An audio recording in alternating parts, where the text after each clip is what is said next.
Good morning, day 13 of our 21-day trip through the New Testament. Today is Wednesday, the 8th of April. And today we read the second letter of the Apostle Paul to the Corinthians. And I actually only noticed one thing in my reading today of 2 Corinthians. And although it was only one thing, I noticed it in 9 different places. In fact, there were others, but these are the 9 that I picked out. So I'm seeing the same theme come through over and over and over again, which is not the point of the letter. It's not why the Apostle Paul was writing the letter, but in the way that he writes it, in the comments he makes, and the arguments he's presenting, I'm just seeing this one theme. The unselfishness and love and care of the Apostle Paul for the churches and his desire for the glory of God are quite astonishing. This man was the real deal. He was the authentic article. At one point, Paul does say, the Lord found me to be faithful, and so he put me into the ministry. You know, the testimony of Paul, of Paul's life, of his letters, is that he genuinely cared nothing for himself. And his only concern was the glory of God and the good of the churches. And no wonder God used him for the great things that he did. So let's go through the verses where I see this theme coming up over and over again. The first one, 1 Corinthians chapter 1, verse 6. Paul says this, now, if we are afflicted, so Paul is writing to Corinth, which is in Achaia, that southern peninsula where Greece is now, and he's writing from Macedonia. So somewhere near Thessalonica or Berea or somewhere up there, which is today a kind of Turkey area. He's writing to them, and this area, Macedonia, where he was experiencing much persecution for the gospel. I mean, already in that area, he's been stoned, and the believers had to gather around him and kind of help him up again, and other persecutions which you read of in the book of Acts. So it's a really difficult place to be, and he's writing out of all of this conflict, and he says this to the Corinthians: if we are afflicted, it is for your consolation and your salvation, which is effective for enduring the same sufferings which we also suffer.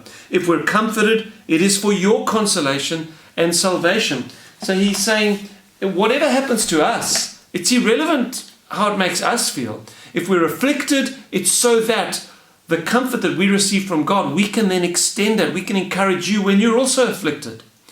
And if we're comforted, if we're experiencing relief, it's so that we can tell you that God does relieve those who are afflicted, and so that we can encourage you. It's not about us. It's how what is happening to us is affecting you and your faith. That's what's important to me, says Paul. Verse 11, he says that you are also helping together in prayer for us, that thanks may be given by many persons on our behalf for the gift granted to us through many. So again, he's saying, I rejoice that you all are praying for us, knowing that we're having such bad affliction here. But the reason I'm grateful that you're praying is so that when God does deliver us, God gets so much more glory, because so many more of you will be thankful that God has answered your prayers. So there he's concerned with the glory of God, not his own situation. We continue chapter 2, verse 4. For out of much affliction and anguish of heart I wrote to you. Now he's talking about the third letter that he actually did write to this church, which was a very stern letter dealing with someone who had been incredibly hurtful to him when he had visited Corinth. And he was, in that third letter, we don't have that letter, but we can work out that he told the church in Corinth they needed to deal with this guy. And he says, out of affliction and anguish I wrote to you with many tears, not that you should be grieved, but that you might know the love which I have so abundantly for you. He says, I wrote so that you would know my love for you. I don't want this man tearing the church apart. And when I wrote with many tears. He's writing with anguish and tears. And I've said to you, I can only imagine writing with tears to a group of people, exhorting them to deal with a sinner in their midst so that they don't get torn apart. I can only imagine writing a letter like that with tears in my eyes if I was writing it to my own children. And yet he's writing this to a church that he spent a few years at, but he traveled all over the world planting churches. And yet this is how deeply he loves them. Chapter 4 verse 15, he says that they speak, we continue to speak, we continue to preach the gospel, although we are constantly persecuted, so that many may be saved, and so that many may give thanks to the glory of God. He says we're persecuted, but we keep preaching so that many may be saved. Yes, that's good for them, but I want many to be saved so that many thanksgivings will be poured out to God. In other words, I'm in the ministry, says Paul, and I preach the gospel and I bear all the things that I do because I want God to get the most glory possible because he deserves it. You know, Paul loved God and he was zealous for the glory of God, and it didn't matter to him what happened to him in his own life. Chapter 7 verse 4, the genuineness of the joy of Paul when hearing from Titus of how well the Corinthians had responded to his letter of rebuke, as if he doesn't even care about the persecutions that he's facing. So Titus had now returned to Paul after he'd sent his stern letter, and Titus had brought good news. The church had responded well to the letter, and they had rebuked this guy who had caused all the problems, and they had humbled themselves, they'd repented, and they'd sent word back with Titus that they loved Paul. And Paul was so pleased by that. We said verse 4, chapter 7, great is my boldness of speech towards you. Great is my boasting on your behalf. I'm filled with comfort. I'm exceedingly joyful in all our tribulations. It doesn't matter to him what's happening to him, as long as the churches are doing well. Incredible. What an incredible guy. Chapter 9, verses 12 to 15. Man, this just kind of, I said to you, this is a beautiful exposition of these bigger themes and motives which are underneath the obvious motives. So chapter 9, verse 12. For the administration of the service not only supplies the needs of the saints, so he's saying the Corinthians, when they had gathered money and they were going to send it to the church in Judea, he said that the administration of this service, of gathering this money, not only supplies the needs of the saints, but, so that's the obvious motive, it's supplying the needs of the saints, but underneath that, there's another motive that is motivating Paul, but it is abounding through many thanksgivings to God. While through the proof of this ministry, the churches in Judea, they will glorify God for the obedience of your confession to the gospel of Christ and for your liberal sharing with them and all men, and by their prayer for you who long for you because of the exceeding grace of God in you. So he says, what's going to happen here? Because you are sending this monetary gift to the churches in Judea, they are going to give thanks to God for your obedience to the gospel. So God is getting praised. That's what I want.